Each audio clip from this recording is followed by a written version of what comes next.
बिस्मिल्लाहिर्रहमानिर्रहीम।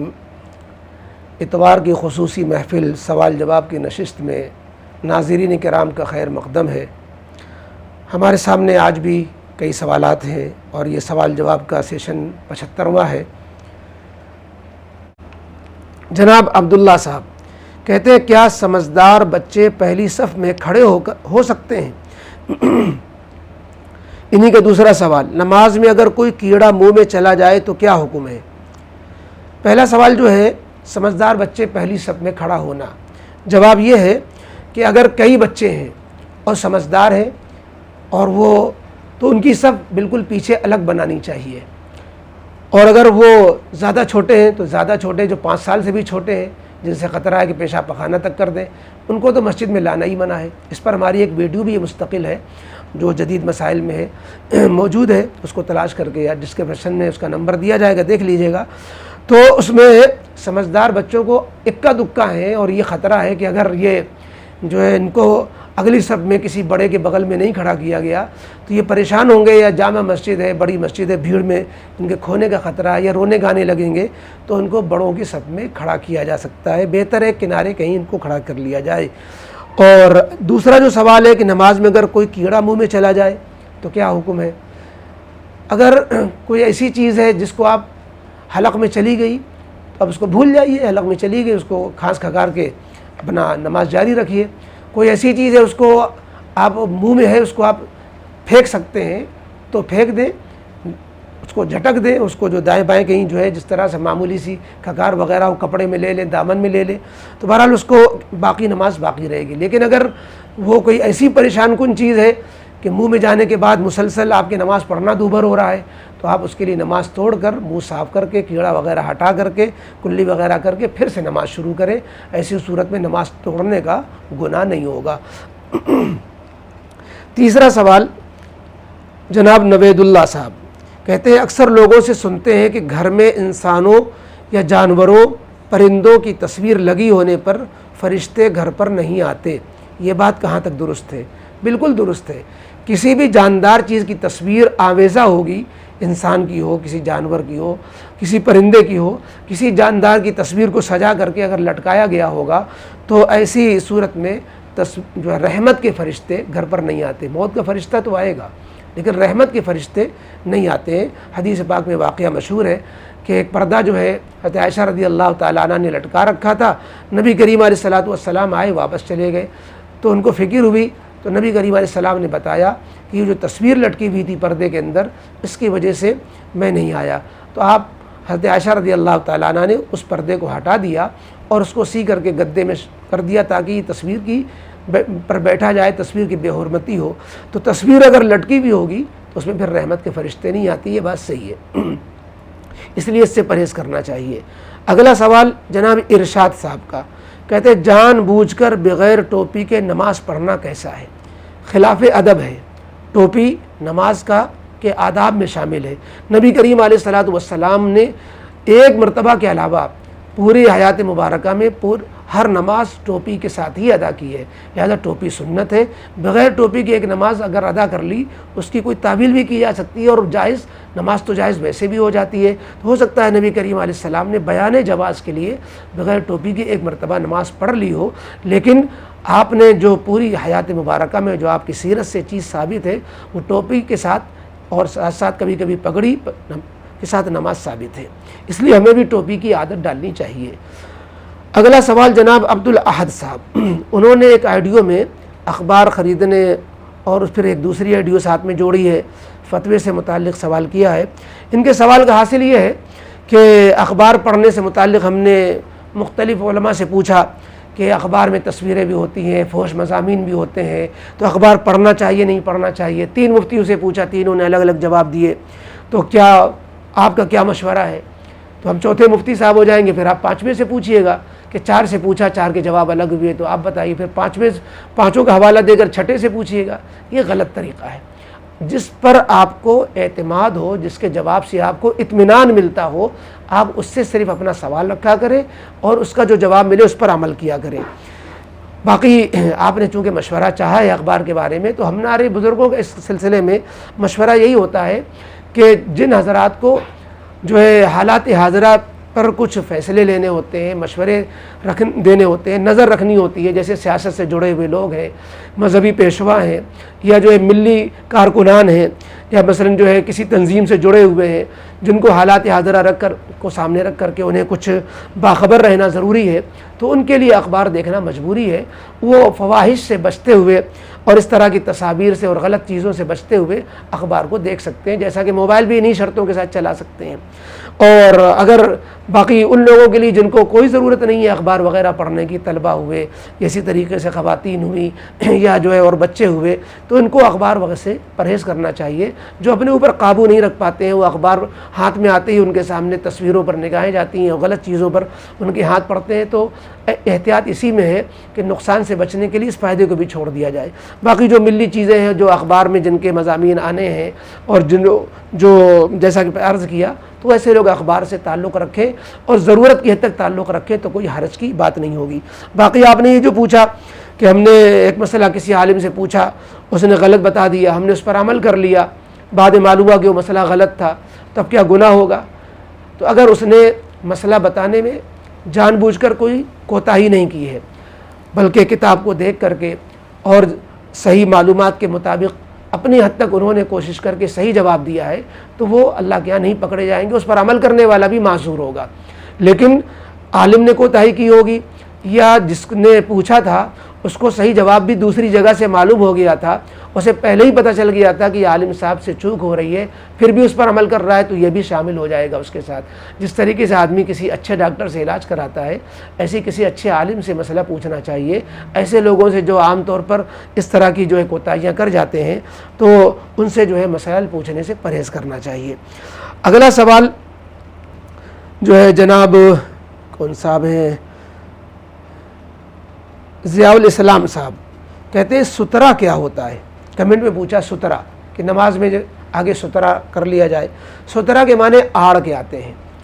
जब ये अंदेशा हो कि नमाज पढ़ने वाले के सामने से कोई गुज़र सकता है, तो उसको नमाजी के आगे से गुज़रने का गुनाह न पड़े, इसके लिए सुतरा कायम कर लिया जाता है, जो एक हाथ कम से कम लंबा होना चाहिए, 1 गज़, और 1 उंगली के बराबर कम से कम मोटा होना चाहिए। तो इस तरह की कोई चीज़ अपने सजदे के सामने दाएं बाएं खड़ी कर ले, ताकि जो है लोग जो गुज़रे तो नमाजी के सामने से गुज़रने का गुनाह उन पर ना पड़े, इसके लिए सुतरा और आड़ कर ली जाती है। तो इसी का नाम सुतरा होता है।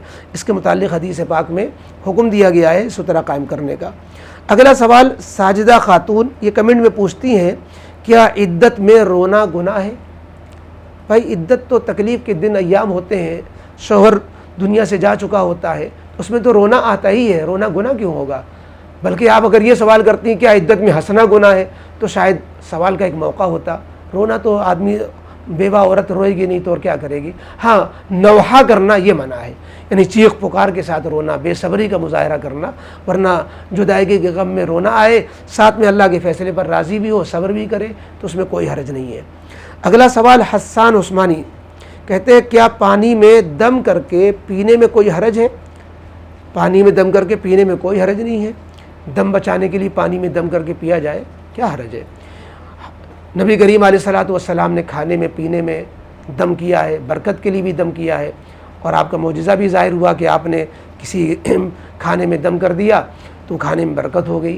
तो इसलिए कुरान करीम की आयत या कोई दुआ वग़ैरह पढ़ करके पानी को पी लिया जाए, तो उसमें कोई हरज नहीं है। मसलन सूरह फातिहा सूरह शिफा कहलाती है। जो लोग मरीज़ हैं वो सुबह शाम 7 मरतबा सूरह फातिहा पढ़ करके अपने ऊपर भी दम कर लें, और पानी में जितना पानी पीना है उसमें भी दम कर लें, उसको पी लें, अच्छी बात होगी और इंशाअल्लाह उसका फ़ायदा होगा। अगला सवाल मोहम्मद सलमान साहब, ये सलाम के बाद कहते हैं मुफ्ती साहब, इन्होंने एक फ़ोटो भेजा है जिसमें ये लिखा हुआ है कि इमाम मालिक रहमतुल्लाह अलैह से हारून रशीद ने पूछा था कि हुजूर सल्लल्लाहु अलैहि वसल्लम की गुस्ताखी करने वाले के बारे में क्या है, उम्मत उसके साथ क्या मामला करे गुस्ताख के साथ। इसके जवाब में इमाम मालिक का कौल नकल किया इन्होंने कि उम्मत उसका बदला ले, वरना उम्मत को जीने का हक़ नहीं है। ये इमाम मालिक के हवाले से अव्वलन तो इसमें कोई हवाला नहीं है, बाकी ये इमाम मालिक रहमतुल्लाह अलैह की राय है। हालात यकसा नहीं होते हैं, हर ज़माने के अरबाब हल व अक़द उसके मुतालिक जो तय करेंगे और जो शरीयत और क़ानून उस मौके की इजाज़त देगी, मौका महल के एतबार से, इसलिए कि ये नाजुक मसला होता है, कब क्या करना है ये फ़ैसला लेना अवामुन्नास का काम नहीं होता है। ये अरबाब हल व अक़्द उस ज़माने के जो होंगे उसको तय करेंगे। बाज़ दफ़ा आवाम इस तरह की चीज़ों को जब हाथ में ले लेती है उससे नुकसान ही नुकसान होता है। अगला सवाल जनाब सादिक कमाल साहब कहते हैं, अस्सलामु अलैकुम वरहमतुल्लाहि वबरकातुहू। वालेकुम अस्सलाम वरहमतुल्लाह। अगर किसी शख्स को गुस्ल जनाबत की ज़रूरत हो तो क्या वो गुस्ल से पहले सर के बाल और नाखून वग़ैरह कटवा सकता है, या हाथ धोकर सिर्फ नाखून काटना कैसा होगा? ये गुस्ल जनाबत जिसको लाहिक है, तो चूँकि जनाबत से रुआ रुआ नापाक हो जाता है, इसलिए मुस्तहब लिखा है किताबों में कि पहले पाक हो जाए, नहा ले, उसके बाद बाल और नाखून काटे। लेकिन ये आदाब में से है, किसी वजह से अगर नाखून पहले काट ले या जो है हजामत पहले बनवा ले और बाद में गुस्ल करे तो गुनाह नहीं होगा। हाँ, अदब व इस्तेहबाब के ख़िलाफ़ होगा। ऐसे मौके पर यह करना चाहिए कि अगर नहाने से पहले बाल काटना है तो कम से कम बालों को धो ले, या नाखून काटना है तो नाखूनों को धो ले फिर काटे, तो वो जो बेअदबी लाजिम आती है इस्तेहबाब के ख़िलाफ़ होता तो उससे बच जाएंगे। और इन्हीं हाजी सादिक कमाल साहब का एक दूसरा सवाल इन्होंने ऑडियो भेजी है, जिसमें कोई आलिम साहब ये फरमा रहे हैं कि अल्लाह ताला ने मछली को बोलने की सलाहियत क्यों नहीं दी।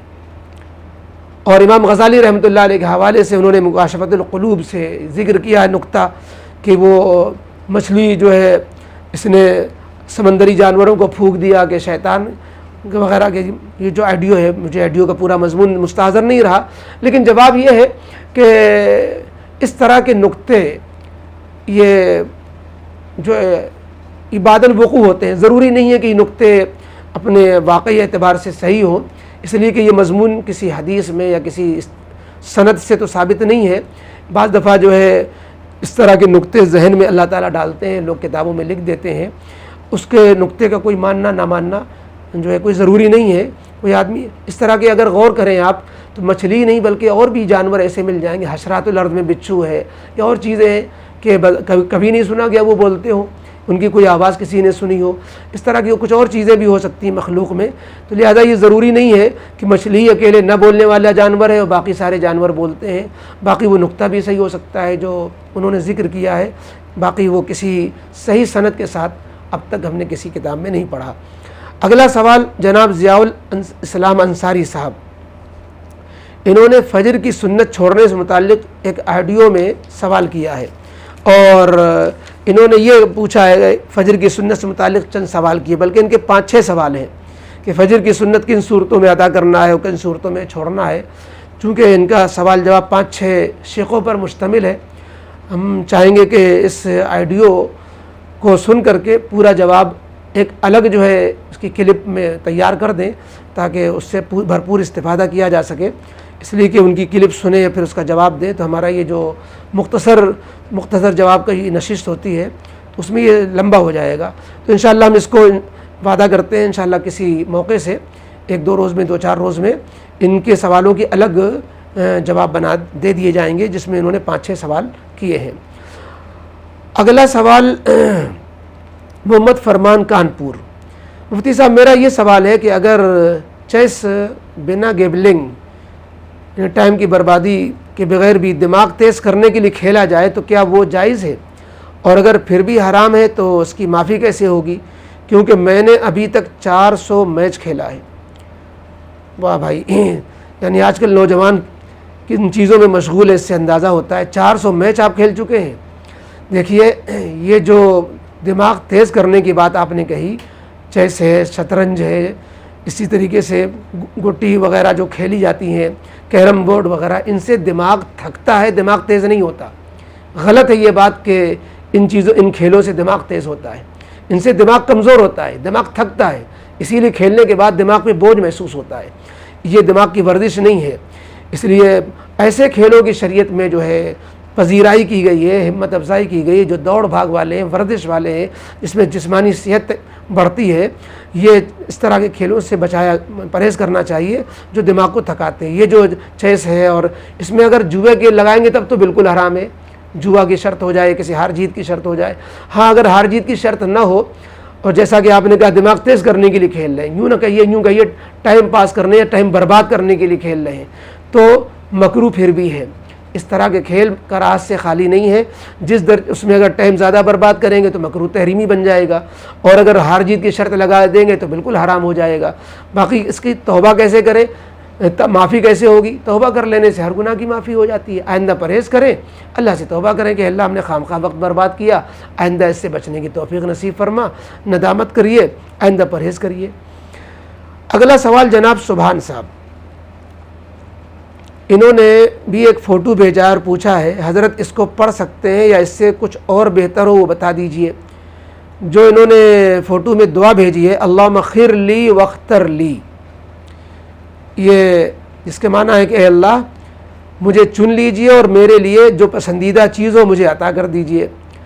तो ये दुआ है, हदीस पाक में भी आई है, और इसको बुज़ुर्ग कहते हैं ये मिनी इस्तिखारा है, यानी जब इस्तिखारे का टाइम ना हो और जल्दी में कोई फ़ैसला लेना हो तो ये इस तरह का दुआ कर लेना चाहिए, जैसे अल्लाहुम्मा अलहिमनी रुश्दी व अइज़नी मिन शर्रि नफ्सी। इसी तरीके से अल्लाहुम्मा खिर ली वख्तर ली, अल्लाह मेरे लिए जो चीज़ बेहतर हो वो मुझे नसीब फरमा दीजिए और मेरे लिए जो चीज़ पसंदीदा वो मुझे दे दीजिए। तो ये दुआ है हदीस की, ज़रूर मांगना चाहिए, पढ़ना चाहिए। और इसी के साथ वो दुआ किसी मौके पे कोई फ़ैसला लेना है तो अल्लाहुम्मा अलहिमनी रुश्दी व अइज़नी मिन शर्रि नफ्सी पढ़ लेना चाहिए। अगला और आखिरी सवाल है ज़फ़र भेवंडी साहब का। कहते हैं मुफ्ती साहब मेरा सवाल ये है कि कुरान की कोई आयत किसी चीज़ पर लिखी हो तो बेवज़ू हाथ लगा सकते हैं या नहीं? जवाब ये है कि कुरान की आयत पर हाथ लगाना ये तो मना है। अब जिस चीज़ पर लिखी हुई है, अगर वो कागज़ है या कोई जो है तमगा है, कोई तुगरा है, तो वो अगर पूरे तुगरे में वो आयत ही लिखी हुई है तो उसको बग़ैर वज़ू नहीं छू सकते। जैसे आयतुल कुर्सी वाला तुगरा है, कुल वल्लाहु अहद लिखा हुआ है बरकत के लिए, तो उसको फिर बग़ैर वज़ू के हाथ लगाना मना होगा। और अगर कोई ऐसी बड़ी चीज़ है कि उसमें कुरान की आयत भी लिखी हुई है और बाकी कुछ और चीज़ें भी, मसलन तर्जुमा भी है और कुछ हिस्सा खाली भी है, तो कुरान की आयत वाले हिस्से को छोड़कर बाकी जगहों पे हाथ लगा सकते हैं, जबकि कुरान की आयत के अलावा और चीज़ भी उसमें शामिल हो या और ज़्यादा हिस्सा खाली मौजूद हो तो खाली हिस्से को छुआ जा सकता है। ज़्यादा हिस्सा अगर खाली मौजूद है और कम हिस्से पर कुरान लिखा हुआ है तो ये मसला है कि उस पर उसको हाथ लगा सकते हैं, उस हिस्से को छोड़कर जहाँ पे कुरान की हुरूफ लिखे हुए हैं। इन्हीं का दूसरा सवाल है कि वहदतुल वजूद का मतलब आसान ज़बान में समझा दीजिए। वहदतुल वजूद ये सूफिया की एक इस्तिलाह है, तसव्वुफ़ में इससे बहस होती है और किसी सूफ़ी से आप पूछेंगे तो वही ज़्यादा इसकी हकीकत खोलेगा, वरना बज़ाहिर इसका मतलब ये होता है कि मौजूदात में हर जगह अल्लाह रब्बुल इज़्ज़त का तसव्वुर करना। ये गोया एक नज़रिया है कि जितनी भी मौजूदात हैं इन सब में गोया अल्लाह रब्बुल इज़्ज़त पिन्हा है, और यूँ कहना चाहिए कि हर मौजूद चीज़ से अल्लाह की वहदत और वहदानियत पर दलील पकड़ना, उसका तसव्वुर करना, ये वहदतुल वजूद है। गोया ये नज़रिया इससे निकला है, जैसे किसी शायर ने कहा, गालिबन शेख सादी कहते हैं, हर गया है कि अज़्ज़मी रोयत वहदहू ला शरीक लहू गोयत, पत्ता पत्ता बूटा बूटा और एक एक ज़र्रा ज़र्रा ज़मीन का ये गवाही देता है कि वो अल्लाह वहदहू ला शरीक लहू है, कि साने से मसनू से साने का पता लगाया जाता है। यही वहदतुल वजूद का हासिल है। तीसरा सवाल इन्हीं का ये है कि क्या मरते वक्त जो कलमा पढ़ेगा वो जन्नती हो जाएगा, हिसाब किताब नहीं होगा? जन्नती तो यकीनन होगा, बाकी हिसाब किताब नहीं होगा इसकी कोई गारंटी नहीं है।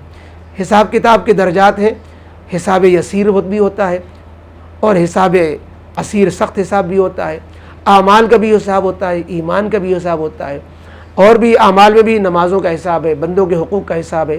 तो इसलिए हिसाब से तो बरात ज़रूरी नहीं कि कलमा पर ईमान हो, कलमा पर ख़ात्मा हो गया तो हिसाब किताब से बरी हो जाए। हाँ, जन्नती होने की बशारत ज़रूर है कि मन क़ाल ला इलाहा इल्लल्लाह दख़लल जन्नह, लिहाजा जन्नत में दाखिला यकीनी है। इब्तिदान ना हो, जो है हिसाब के बाद हो, या जो है कुछ अपने बदआमालियों की सज़ा भुगतने के बाद हो, लेकिन बहरहाल जन्नत में दाखिला यकीनी है। ये थे आज के सवालात के जवाबात।